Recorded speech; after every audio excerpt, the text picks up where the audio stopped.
In 1981, when I was 12 years old, my family moved.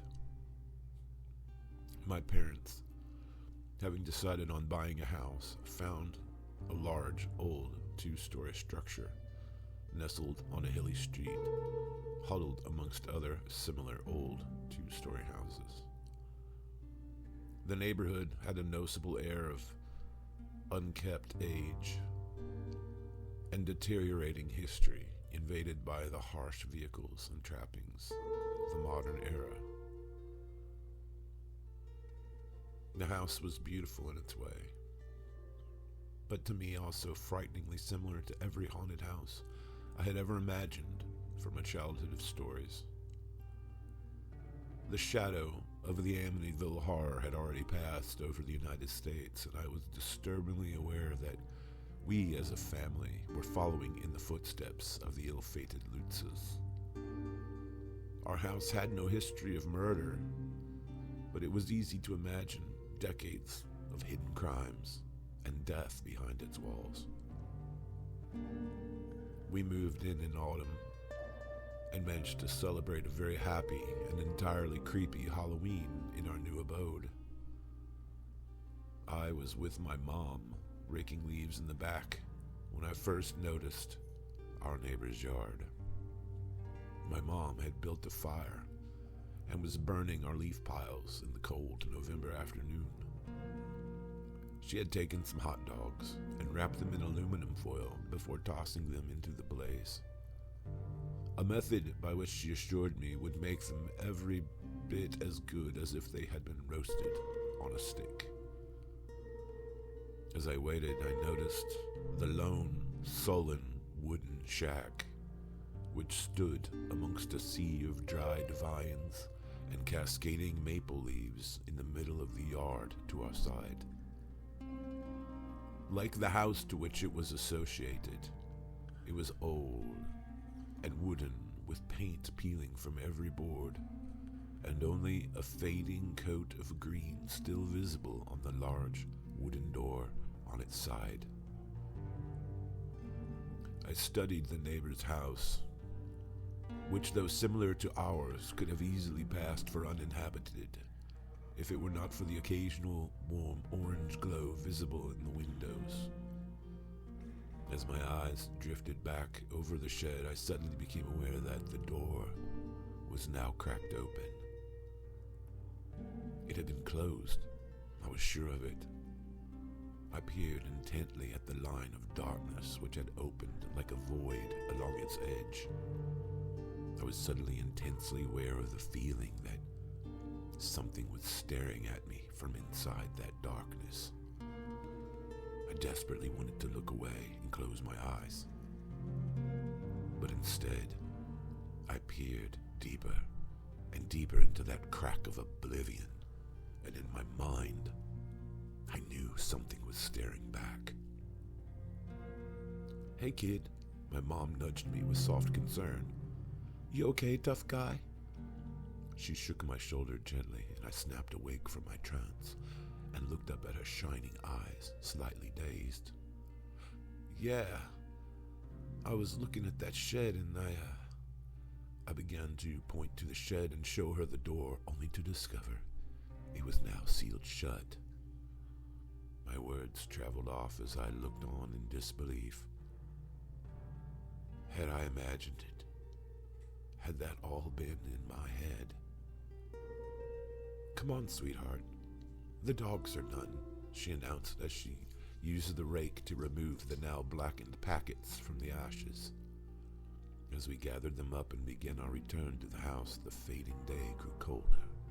From that moment on, I would never be in the backyard and not be aware of that shed, and never not feel as if there was something there watching me.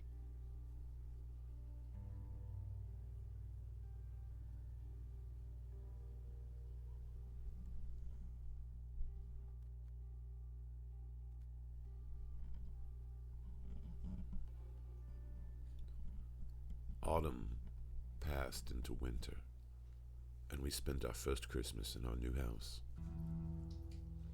I had by this time accepted that it was a good house, and I was happy to be living there.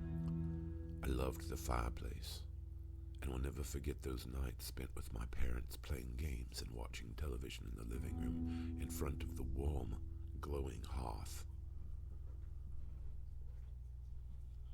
However, every trip into the backyard was overshadowed by my preoccupation with the frightening, weed-buried shack, which always seemed to watch me.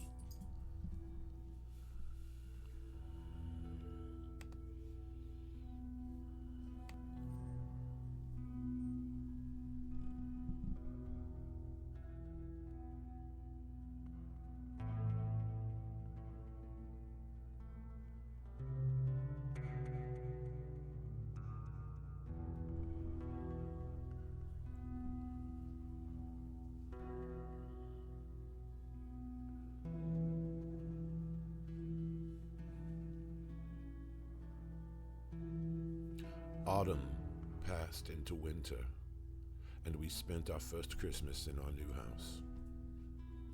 I had by this time accepted that it was a good home, and I was happy to be living there. I loved the fireplace and will never forget those nights spent with my parents playing games and watching television in the living room in front of the warm, glowing hearth.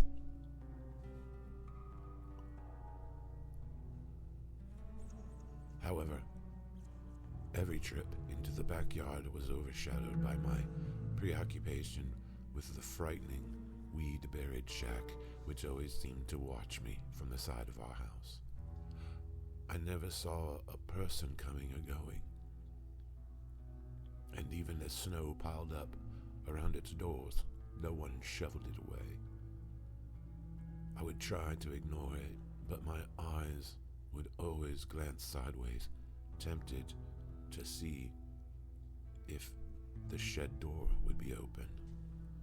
Sometimes I could swear that it was, but never when I was able to show anyone else.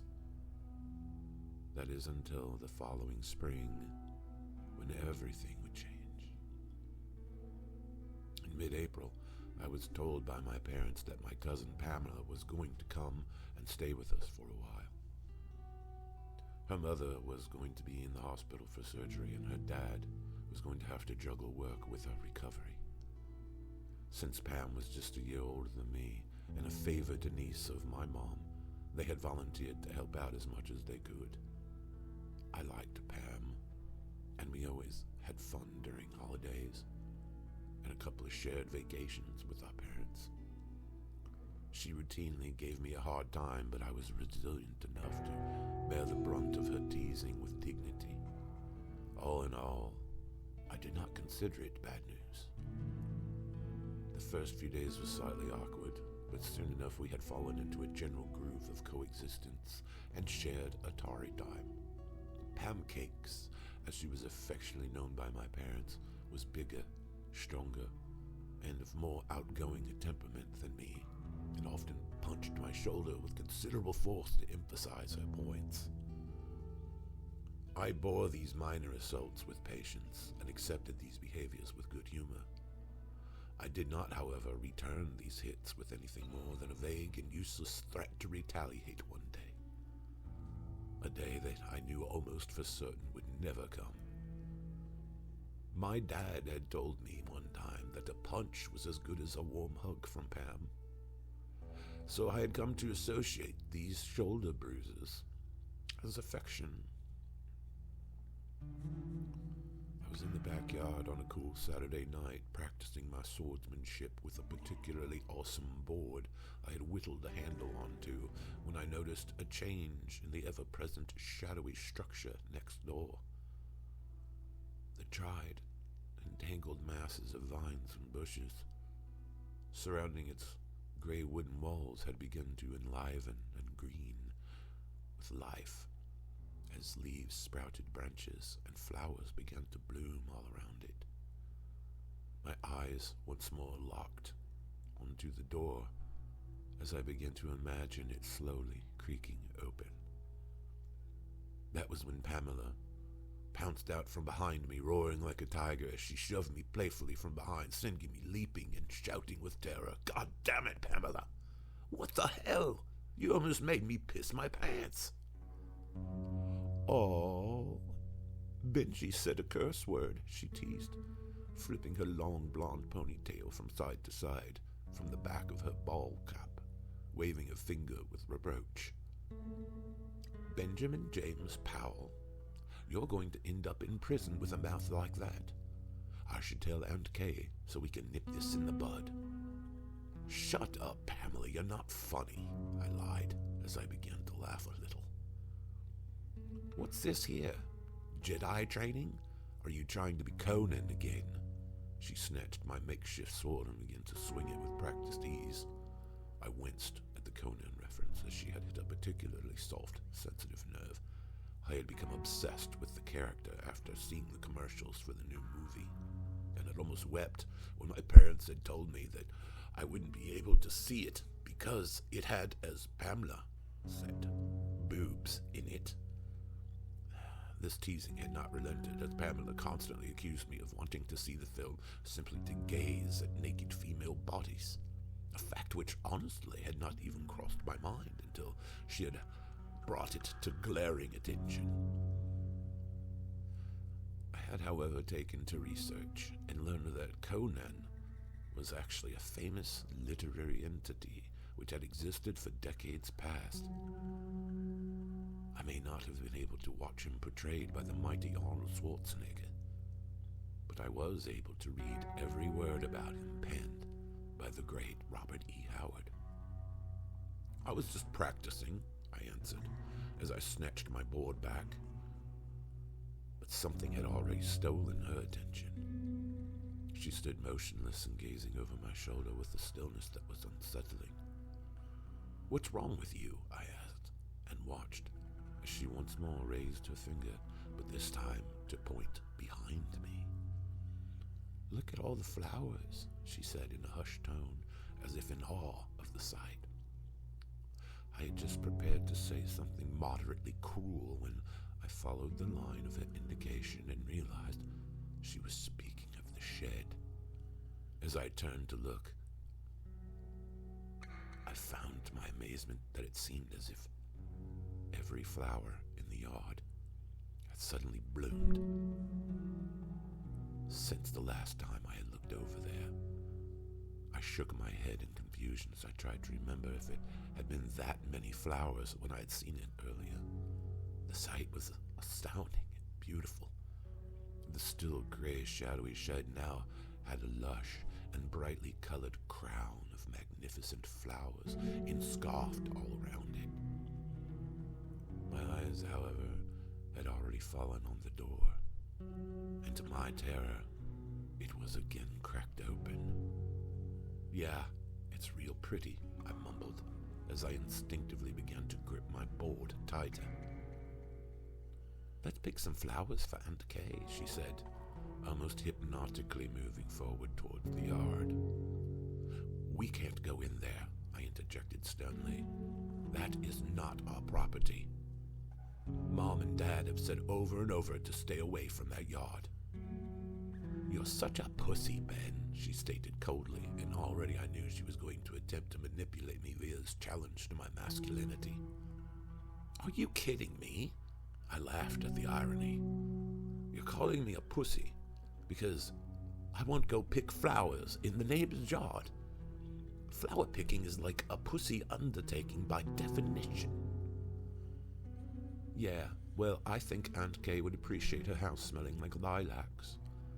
And with that, she shoulder-checked me to the side and strode towards the boundary of the yard. Ducking beneath the clothesline, she proceeded undeterred, and I knew she was going with or without me. Staring at the partly open door, I swallowed my fear and followed, if only to watch out for her. What is it? An old tool shed? She called over her shoulder as she began to inspect the multitudes of flowers which sprang from every available direction. The door's open. I wonder what is inside. Don't go in there, I commanded, my voice cracking with intensity and growing anxiety. That's breaking and entering. We will end up in jail or juvie or wherever kids who break laws go. Wow, Benji's not on board for little B&E. Surprise, surprise, my mockery continued as I held my board defensively and just prayed she was kidding. I bet no one even lives here, she balked as she began taking one flower after another into her growing bouquet. Someone does too. You can see the lights on at night. It's probably just some old person. We shouldn't be bothering them. We're not bothering them, you weenie. God. Could you stop your whiny bullshit for a second? I'm just grabbing some... Her voice trailed off, and she froze in mid-movement. Did you see that? See what? I asked as I carefully stepped to her side. That door. It just cracked open some more. Indeed, I could see that the crack had widened, and more dark abyss could be seen inside. It's probably the wind or something. Let's go. I actually reached forward and touched her shoulder as if to plead for her to relent her campaign of madness. Maybe there's a cat or a raccoon or something in there, she spoke with strange, growing enthusiasm. So what? Who cares? There's cats everywhere. You want to see cats? Let's go down to the park. There's a billion down there. I wonder what's in there. She was now walking towards the door, and I was actually beginning to shake with anxiety.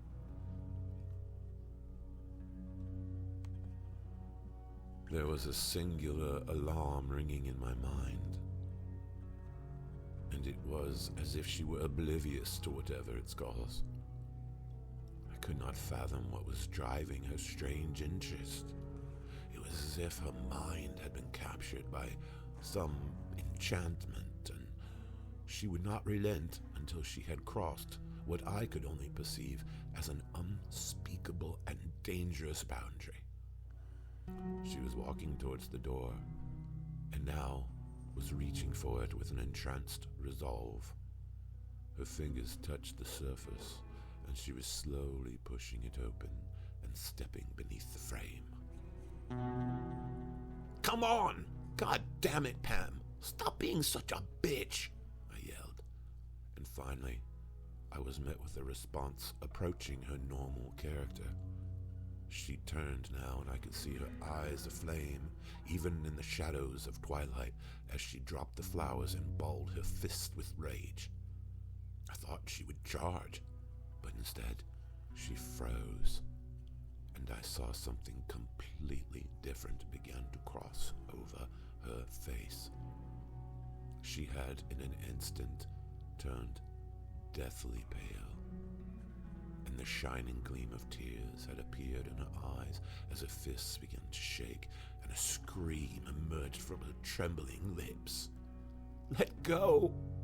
Let go! She screamed, and she stumbled forward suddenly, as if she were tripping over something. Let go! Something has my leg! Oh God, let go!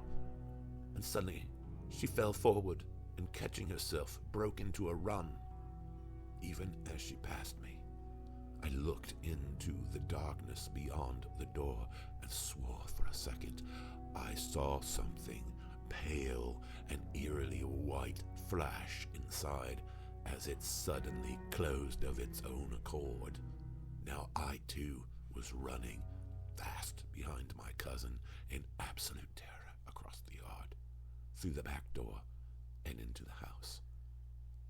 My dad, who stood at the sink doing dishes, hailed us as we passed in a blur, but simply assumed we were playing.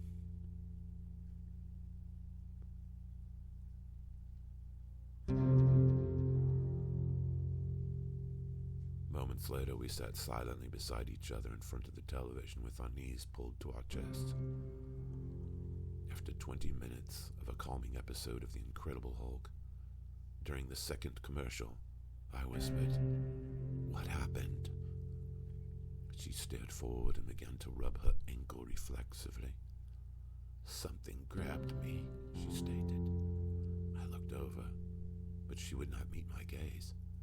It was strong, but it was so cold.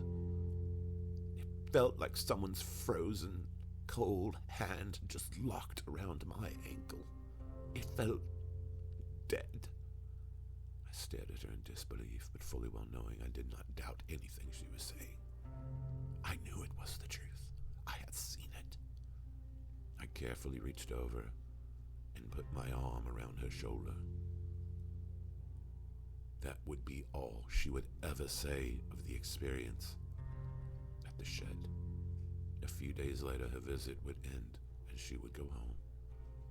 My parents watched in stunned silence as Pamela gave me a hug goodbye and whispered something in my ear. They didn't hear it, but she said, "Stay away from that shed." And I did.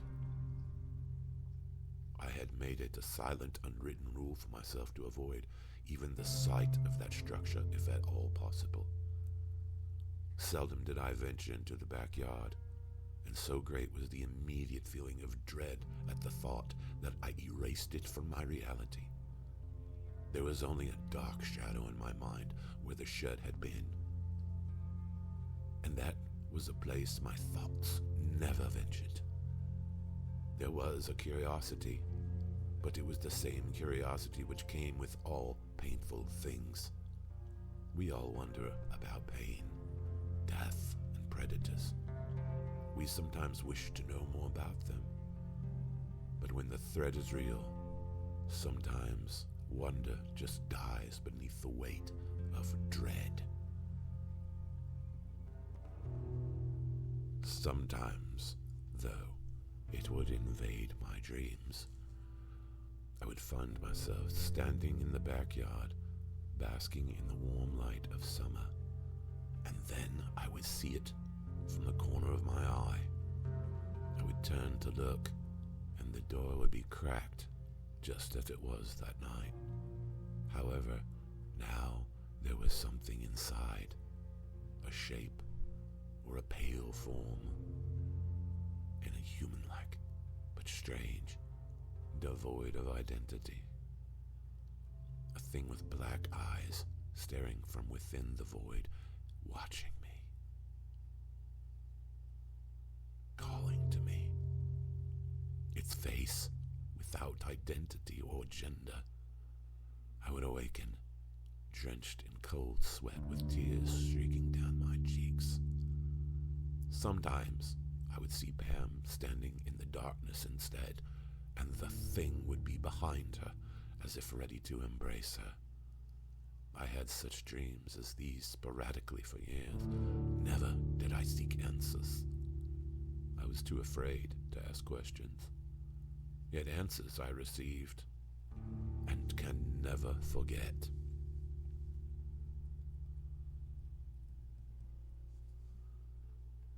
A year and a half after the incident with Pam, I was playing ball in the street out in front with my friends, and as by fate, launched a home run directly through the window of the house next door. The sound shattered glass rang out over the neighborhood as my entourage of comrades disappeared instantly. My mom soon stood on the porch, holding my new baby brother, shaking her head with amused disapproval. I approached her guiltily and was met with her usual functional justice. Go over there, apologize, and offer to pay for the window. We will pay for it out of your allowance. She did not realize it, but the pained expression on my face was not due to a loss of finance, but the idea of crossing onto that property. Filled with regret, I trudged down the sidewalk and towards the neighbor's porch. Never had the house seemed more empty and frightening than it was as I climbed the creaking warped steps and gently knocked on the door. No answer. Looking back to my mom, I recognized the gesture commanding me to ring the doorbell. It rang, ancient and hollow. Silence. Then footsteps. Someone was coming. The curtain parted slightly, and I saw an eye glaring out from behind thick glasses. The door opened, and there stood a truly ancient human being. She was wrapped in a shawl and had long white hair that was carefully brushed over her hunched tiny shoulders. She gazed at me with eyes that seemed alive and watchful, despite the weathered nature of her form. She was smiling, and in her smile was cleverness and intelligence.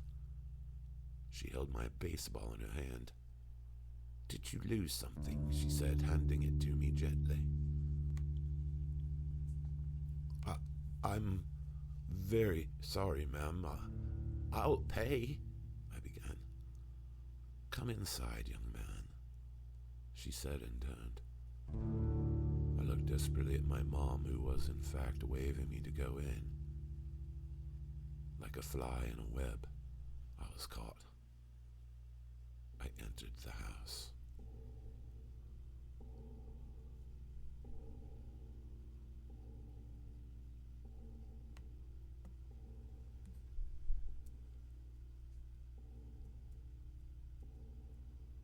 It was like a massive, crowded museum of artifacts and objects of every shape and configuration.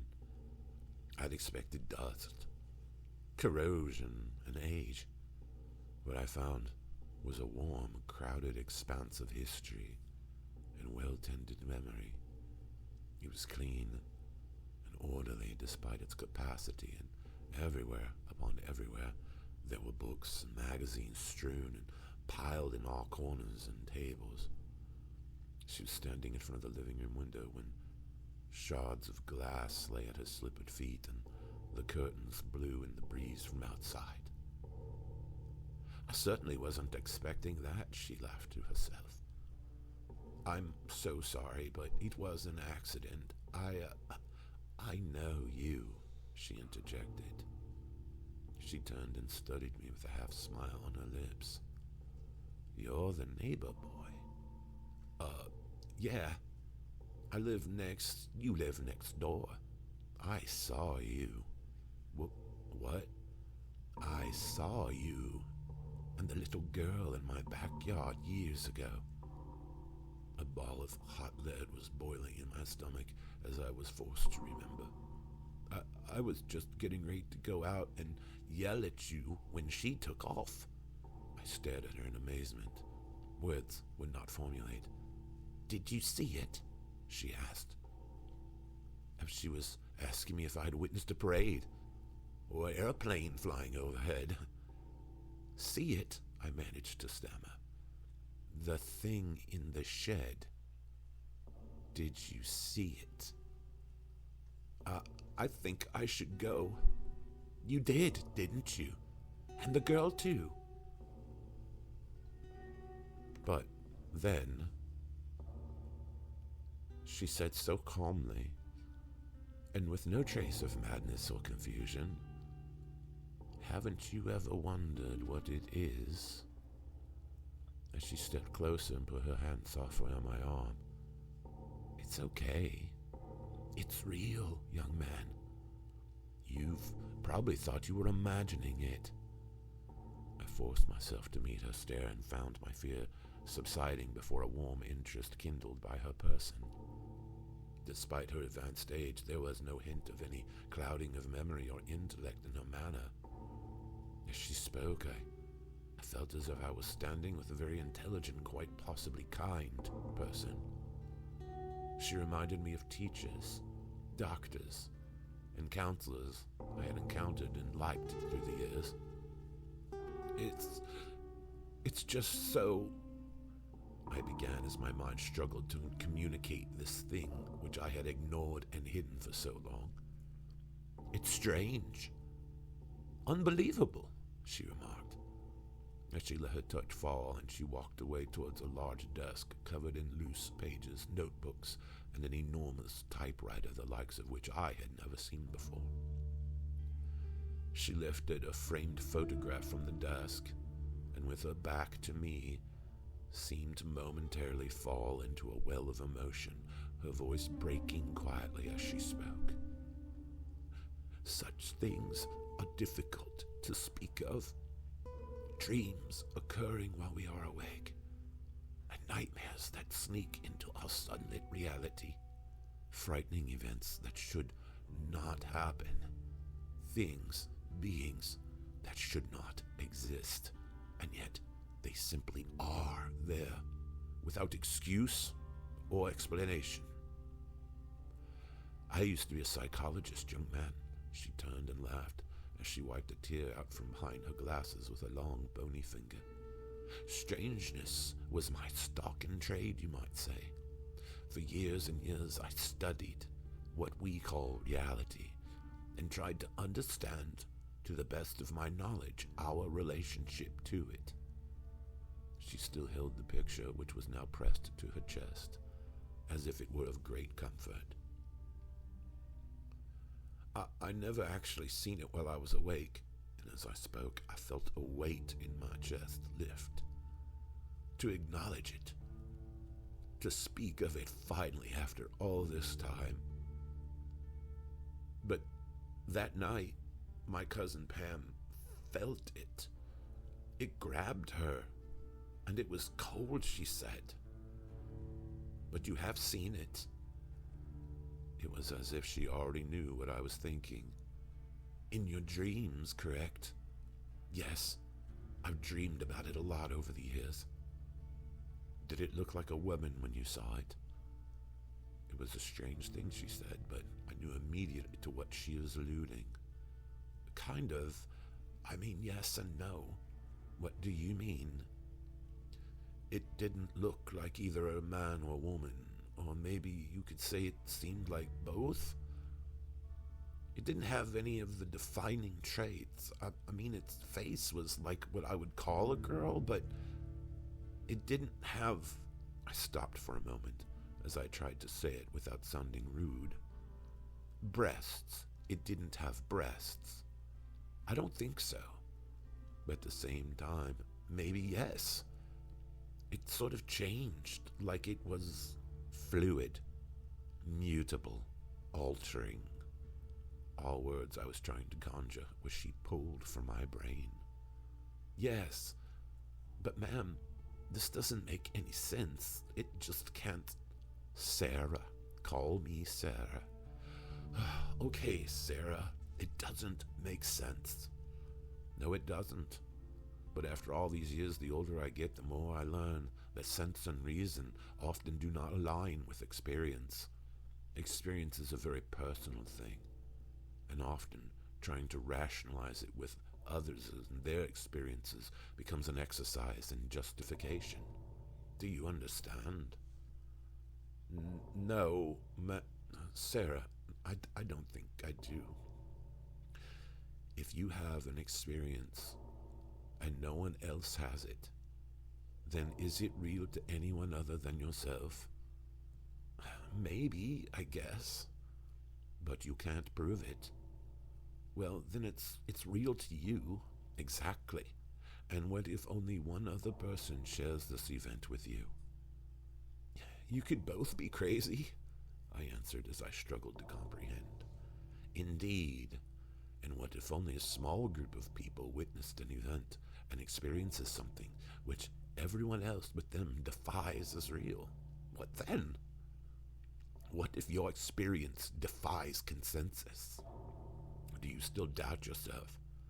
Do you still assume fantasy or insanity? I mean, maybe if it's something really all odd or unbelievable, and yet a dog hears sounds miles away and can read scent as if it were an essay. Is that not real? Yeah, but we know a dog has a good smell and hearing. But you don't hear it or smell it. That's different. I was catching on, but couldn't completely work it out yet.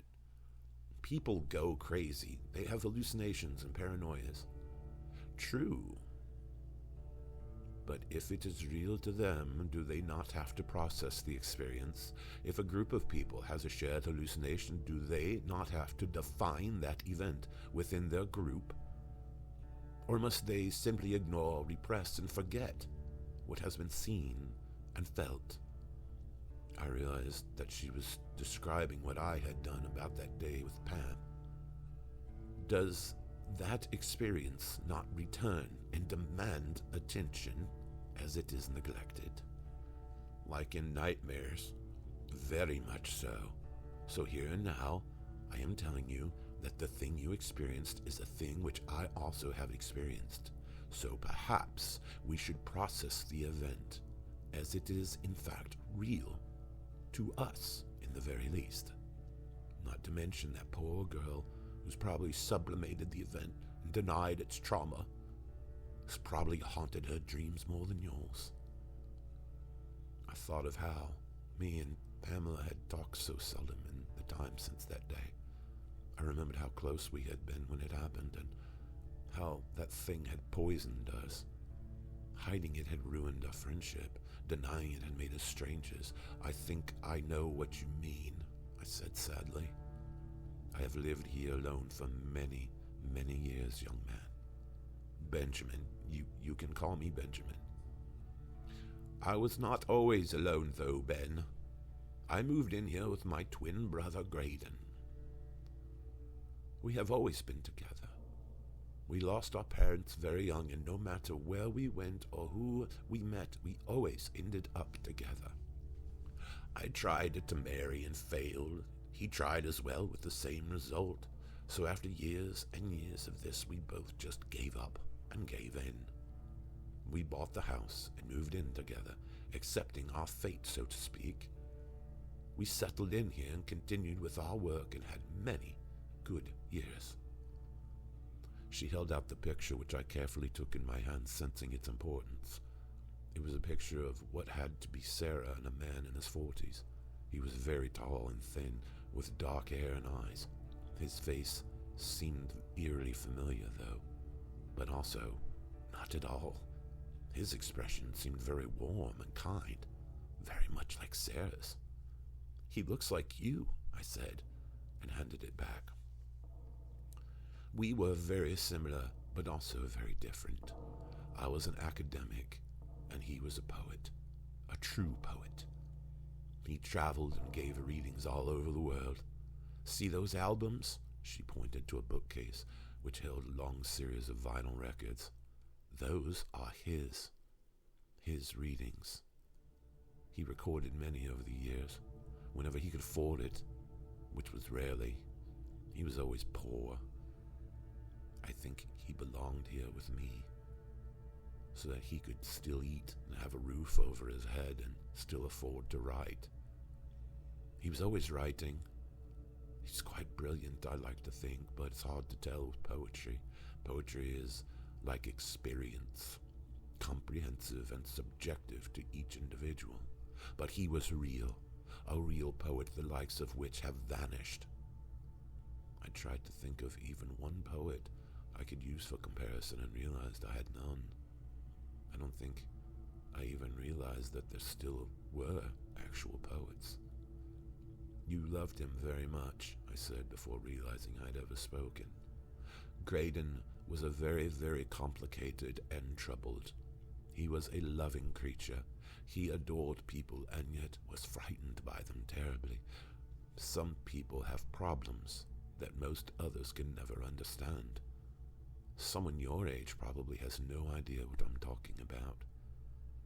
There are those who wrestle with their identity in many, many ways. Most of us think in terms of male and female, black and white, good and evil. Yet there are so many different paradoxical points on these spectrums. Sometimes individuals make associations with certain aspects of themselves which they do not like or accept.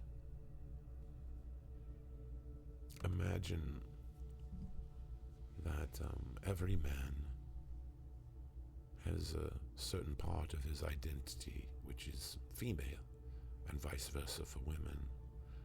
We call them anima and animus in my field. This version of yourself acts as a bridge into different deeper places of your mind.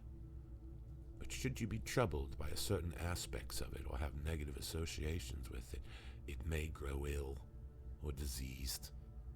It can even begin to join with the shadow self, the dark other which hides in the unconscious. And once this happens, there are any number of things which can occur. My brother was a beautiful, brilliant, and sensitive man. He loved his words and his flowers. He'd spend all summer in the yard tending his garden. That shed was where he worked with his plants. But he suffered.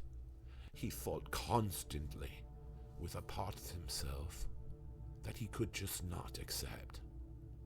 It tortured him until finally it had become a powerful controlling force which compelled him to destructive activities. So one night, when he was lost in a terrible dark place, it took over and finally succeeded in hurting him in a way that he could never return from.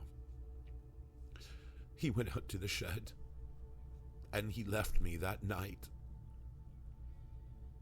My mouth was dry as I listened to her words, trying to understand, but struggling. Sarah, are you saying that the thing in the shed is your brother? No, Ben. The thing in the shed is something which came out of Graydon when he died. The part of him which had ultimately destroyed him. A broken, diseased shard of my brother that crawled from his soul. It shed his body like a cocoon when he passed and dug itself into the darkness of that place like a parasite. It is a terrible shadow, and yet a wretched reflection of what he had hated about himself